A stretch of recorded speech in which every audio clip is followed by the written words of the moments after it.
بینەرانی عزیزی تلویزیۆنی کۆمەڵە سڵاوتان لێبێت با بەرنمەیەکی تر لە پرسیار و وەڵام هاتوومەتەوە خزمەتان. ئەم بەرنمەیە هەروەک لە ناوەکەشیەوە دیارە بە شێوەی وەڵامدانەوە بە پرسیاری دیاری کراو بەڕێوە دەچێت.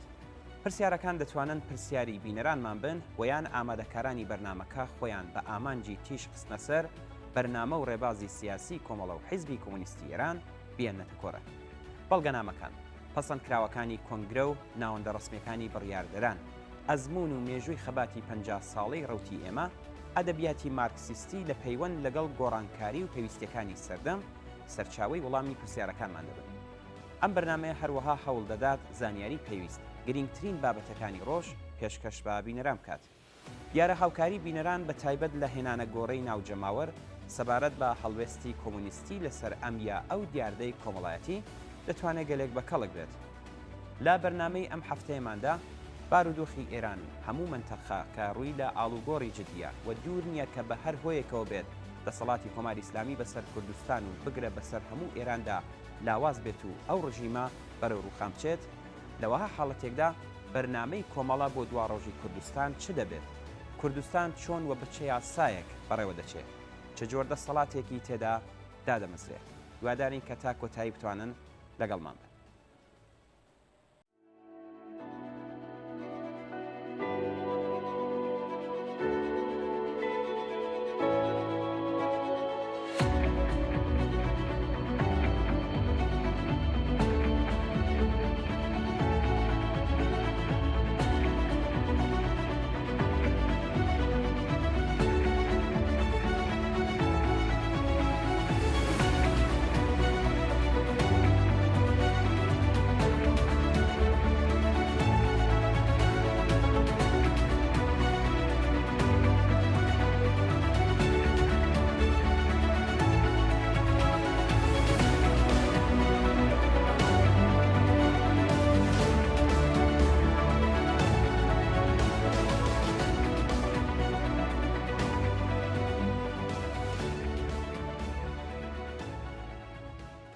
بەرنامەی کۆمەڵە بۆ دوا ڕۆژی کوردستان و بۆ ئەو کاتەی کە دەسەڵاتی کۆماری ئیسلامی کۆتایی پێدێت لەسەر بنەمای هەوڵدان بۆ بەرقەرارکردنی دەسەڵاتی ڕاستەقینەی خەڵک لە ڕێگەی نیزامێکی شۆڕاییەوە خەبات دەکات.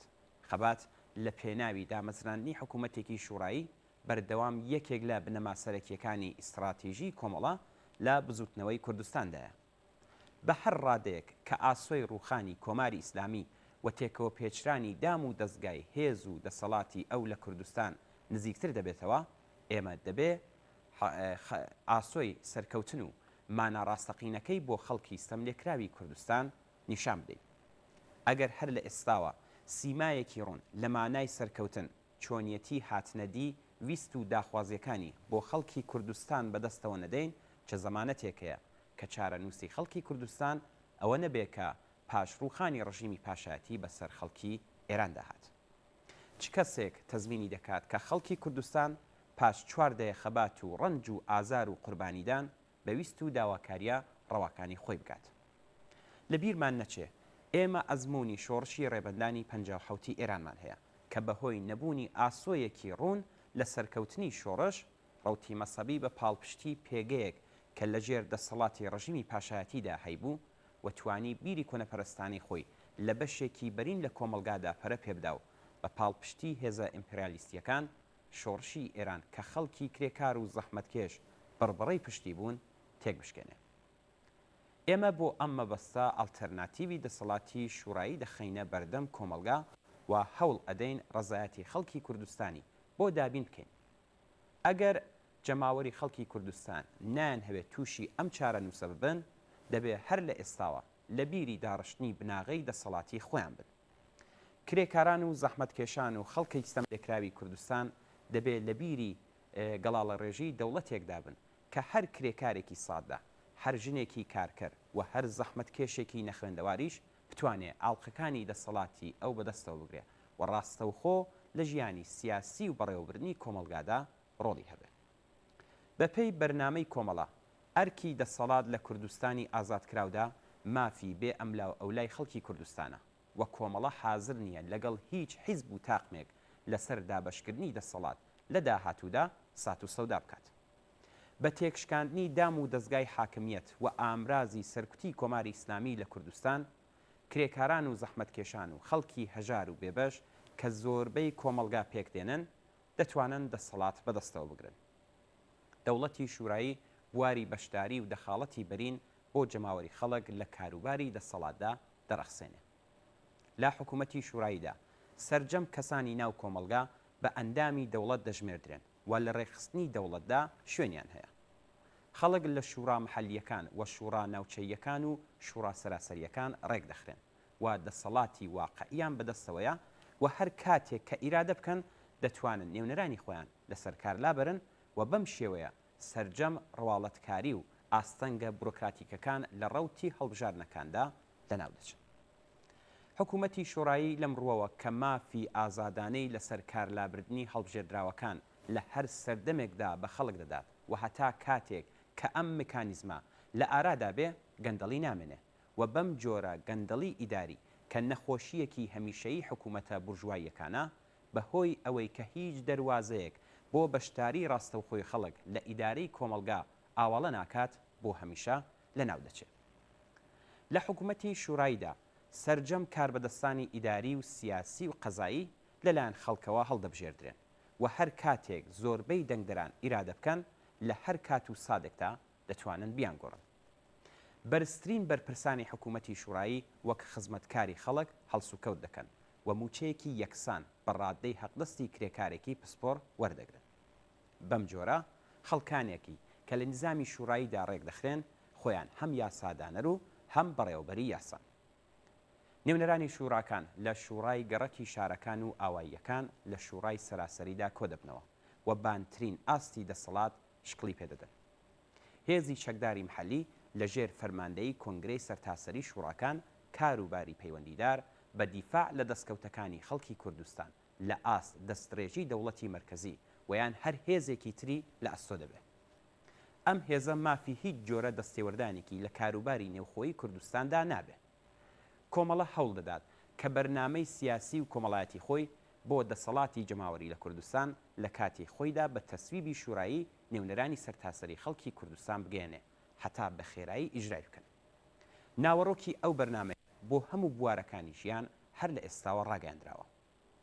لە کوردستانی ئازادکراودا مافی دیاریکردنی چارەنووسی خەڵکی کوردستان بە مانای ئازادی جیابوونەوە لە ئێران و پێکهێنانی دەوڵەتی سربەخۆ دابین دەبێت و هەلومەرجی پێویست بۆ کەڵک وەرگرتنی وشیارانە لەم مافە دەرەخسێ. خەڵکی کوردستان دەتوانن بە دابینبوونی بەکردەوە ویان بەڕەسمی هەلومەرجێکی کە لەو بەرنامەیەدا هاتووە لە چوارچێوەی ئێراندا بمێننەوە ویان دەوڵەتی سربەخۆی خۆیان پێک بێنن و لە ئێران جیابنەوە. لە ڕوانگەی بۆچوونی ئێمەوە ئەگەر خەڵکی کوردستان تەسمیم بگرن لە هەلومەرجی لە ئارادابوونی حکوومەتێکی کرێکاری ویان هەلومەرجی دموکراتیک و شۆڕشگێڕانە لە ئێران هەتا لە چوارچێوەی ئێراندا بمێننەوە بە هاتنەدی ئەو هەلومەرجەی ئیشارەمان پێکرد و بە گرتنەبەری سیاسەتی وشیارانەی ئاموزشی و فەرهەنگی هەر جۆرە ناهاو ئاهەنگیەک نێوان نەتەوە جۆراوجۆرەکان و لەوانە خەڵکی کوردستان و شوێنەکانی تر لەناو دەچێت و پێناسەی ئینسانی کەسەکانی سەر بە نەتەوە جۆراوجۆرەکان و ڕێگای ئاوێتەبوونی ئەوان خۆشتر دەبێت. کۆمەلگایەکی ئەوتۆ لەگەڵ ستەمی ملیش نامۆ دەبێ و لێی دەڕەبێتەوە.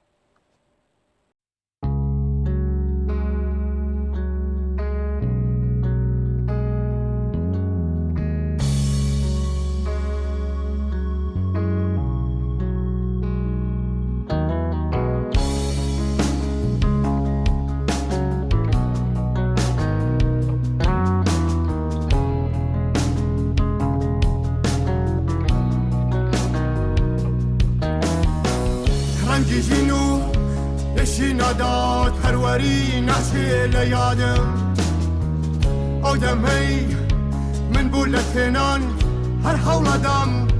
هەر هەوڵەدام بێکارێکم من لە ژێری حکمی ناداد هەروەری و بەشخۆران وا دەیڵێمەوە دەنگ هەڵبڕن وەرنەوە شەقامەمران بەشمێنەتی نابێ ئەبد ژینمان پڕکار بە ڕەنج کێشان بۆ شکۆی چەلادەکان ئەی هەوڕیانی ڕەنج دەران بێنەوە مەیداڵی خوێنخان ئێمە هەموو بۆ یەکتری دەبینە هێز و پشتیوان دەنگ هەڵبڕن دەنگ هەڵبڕن وەرنەوە شەقامەکان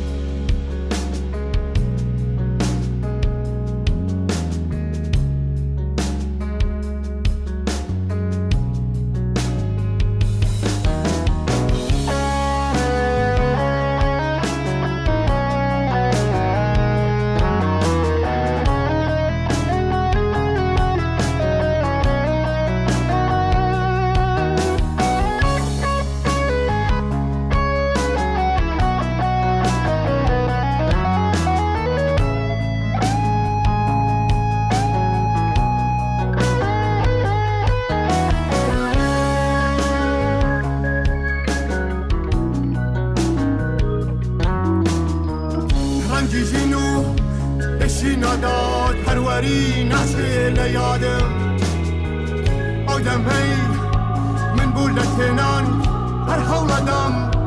هەر هەوڵەدەم بێتا دەکەم من لە ژێری حکمی ناداد هەروەری و بەشخۆران وا دەیڵێمەوە دەنگ هەڵبڕن وەرنەوە شەقامەکان کۆڵیشانمان ناڕووخێنێ ورەی بەرز و مافی ڕوونمان ئەو دەمەی دەمانەوێ ڕووکەینە و شەقامەکان ڕۆژێگارێک هەمردن شانازی و کۆڵنەدان بۆ تەڕەمتی سووری خیاوان و شوێنەکان دەنگ هەڵبڕن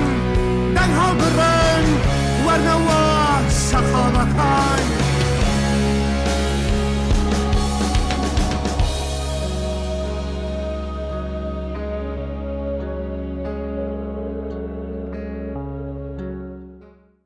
بەڵێ بینەرانی خۆشەویست بەم جۆرەش گەشتینە کۆتایی بەرنامەی ئەم هەفتەیەی پرسیار و وڵام هیوادارین کە بە دڵتان بووبێت و کەڵکی پێویستیشتان لێوەرگرت بێت تا بەرنامەیەکی تر و هەفتەیەکی تر هەر شاد و بەختەوەر بن.